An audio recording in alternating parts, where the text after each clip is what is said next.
salaamaaleykum mbokk yi man la Pape Moussa Faye responsable JPS bu commune Patar tey nag dañu daje woon fii pour indi benn tontu ci li nga xamante ne mooy déclaration monsieur le maire Adiou Sène déclaration boo xamante ne mu ngi naan moom moo gagné li nga xamante ne élection présidentielle fii ci commune Patar te soxla wutoon benn parti politique wala benn leader politique pour def loolu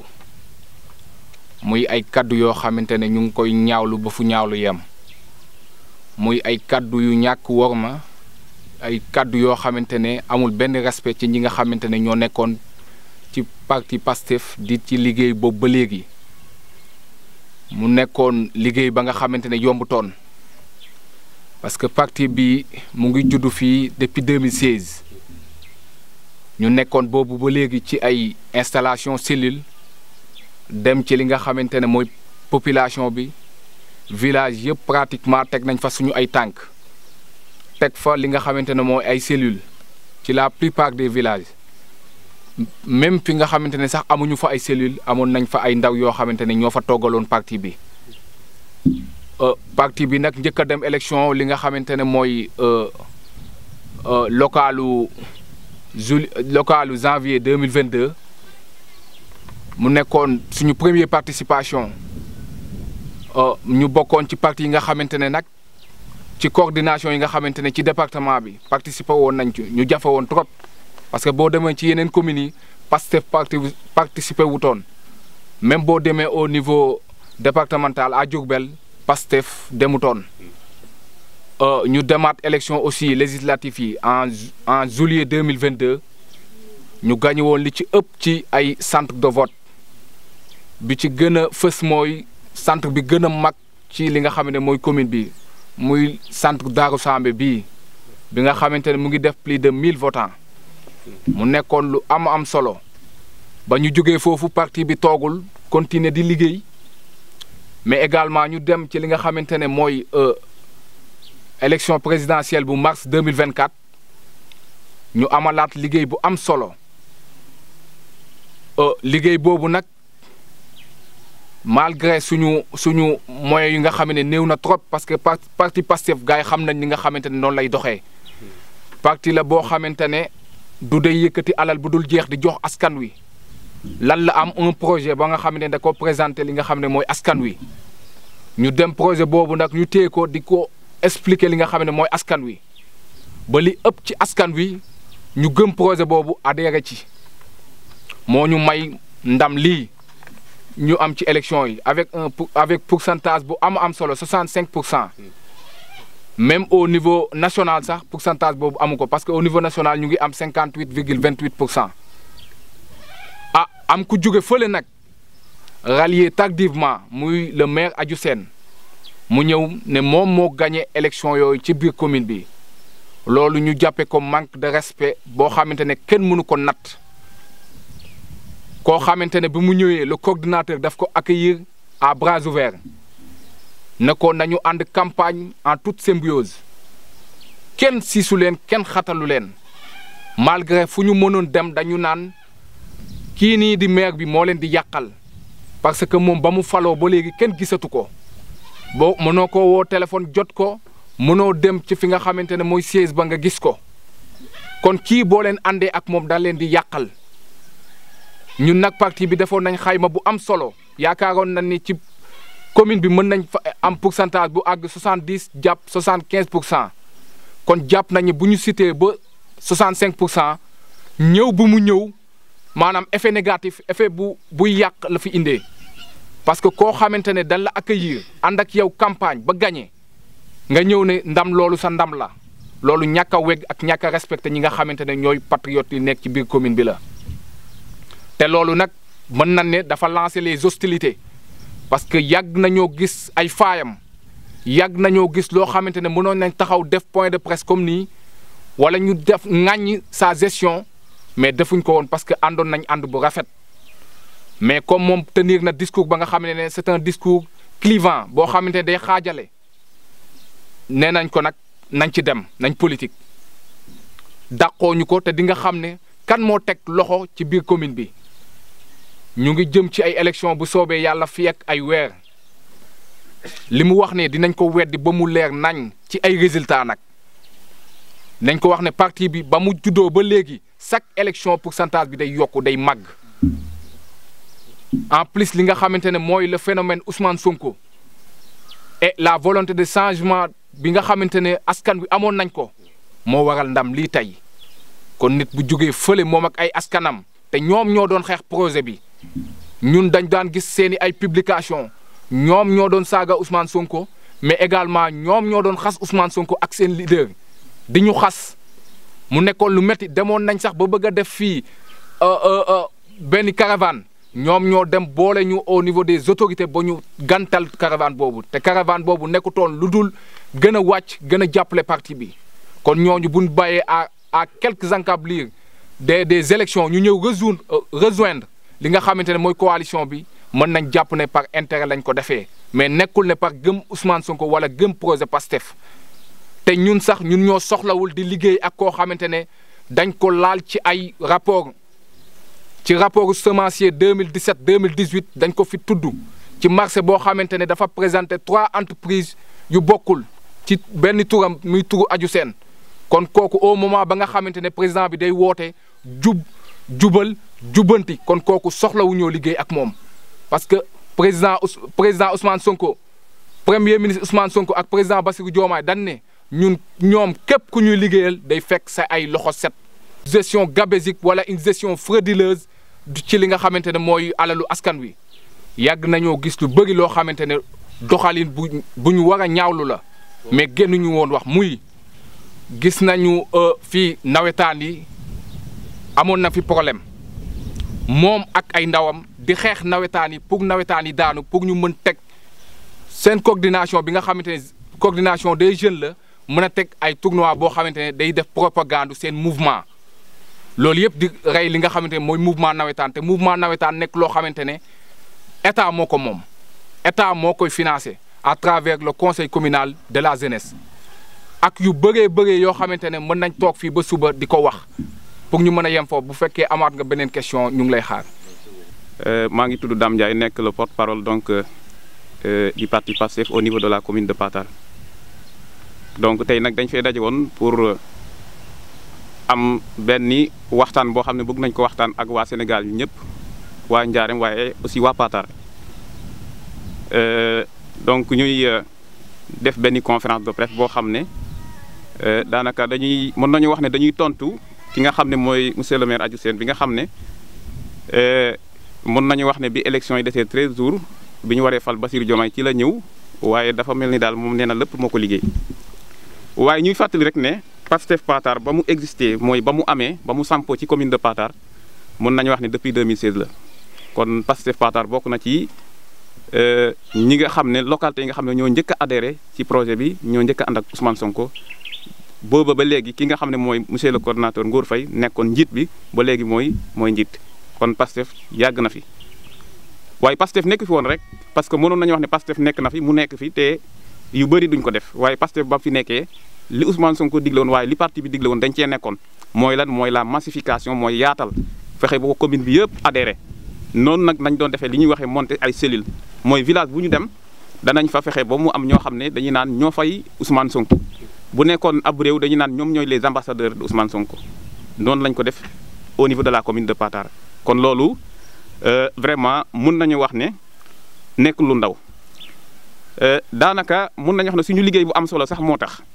2019 Ousmane Sonko ñëw na fii commune de Patar donc Ngor Faye mi recevoir ko ak tous les autres patriotes 2019 ndax Ousmane Sonko seet si ndax liggéeyam bu am solo bi nga xam ne ràññee nañ ko moom mu koy def ci département bi ndax moom kese nekku fi te mën nañu wax ne s'il n'est pas le seul il fait partie des rares maanaam ci ñi nga xam ne ñoom la président Ousmane Sonko seet si woon. waaye dañuy fàttali rek ne PASTEF Patar présenté wu na ci élection yi nga xam ne mooy élection mairie yi amoon 2022 janvier 2022 jamono boobee vraiment mën nañu wax ne coordination yi nga xam ne bokkoon nañ nekk ay candidats bari wuñu woon ci département de Diourbel waaye commune de Patar bokk si vraiment boo tey ba léegi moo am ko représenté au niveau de la mairie kon loolu aussi day wone que ni Pastef Patar tooguñ woon rek di nelaw waaye en juillet 2022 ci élection législative mooy élection bi ñuy tànn député yi Pastef Patar def na le tour de la commune ci biir coalition Yewwi Wàllu ñu doon campagnal ki nga xam ne mooy le projet Pastef waaye di campagnal coalition bi dugg nañ ci village yëpp waxtaan ak ñoom ba mën nañu wax ne participer nañ ci résultats yi nga xam ne ku ne xam na ne daanaka mosul am Sénégal ci opposition am ko ci élection député wala boog bëriwut coordination bi nag boobu ba léegi taxawut de coordination bi mu ngi dem si dëkk yi mu ngi rencontrer nit ñi mu ngi dem ci événement yi lu nekk mu koy def pour massification pour xamal nit ñi kan mooy Ousmane Sonko kon coordination bi vraiment gàcci ngalaama waaye ci élection yi nga xam ne moo mujjee mooy élection 2024 yi nga xam ne moom la ñu fàllee Bassirou Diomaye Diakhar Faye vraiment coordination bi def na ci liggéey bu am solo ndax demaat nañ si nit ñi gën leenoo wax projet bi won projet bi waaye gën leen a wax kan mooy le président Ousmane Sonko kan mooy le président Bassirou Diomaye ba lii moo ñu may résultat bi nga xam ne moom la ñu am ci changement de système. kon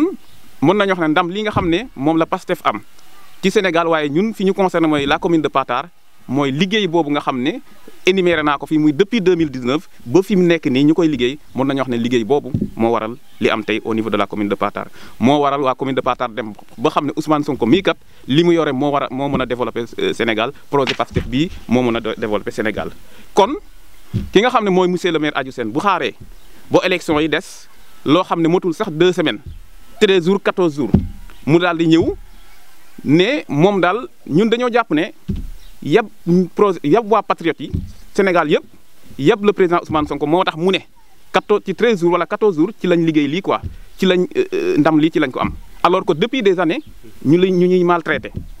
te foog ñu wax ko biñ ñuy maltraité di maltraité le président Ousmane Sonko les patriotes di souffrir ñi nga xam ne dañoo ils sont émotifs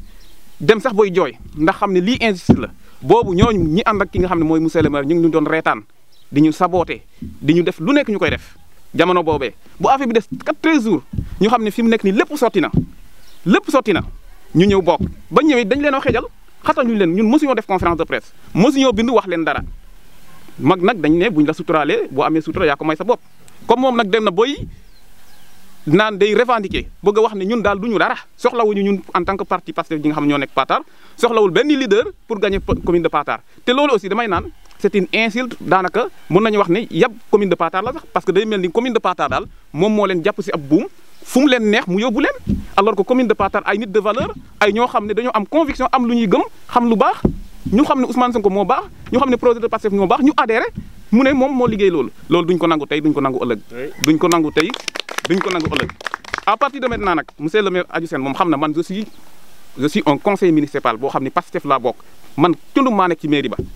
te xam na ne mosuma génn ci réseaux sociaux xas ko loolu ñëpp xam nañ ko mosuma def vidéo xam wax ko te pourtant ñu koy def daxuñ ma ko te pourtant am na yu bëri yu mu fi def loo xam mënoon ko def parce que dañ ko doon suturaal parce que dañoo xam ne ñun ñëpp ñoo bokk mais nag comme moom day politique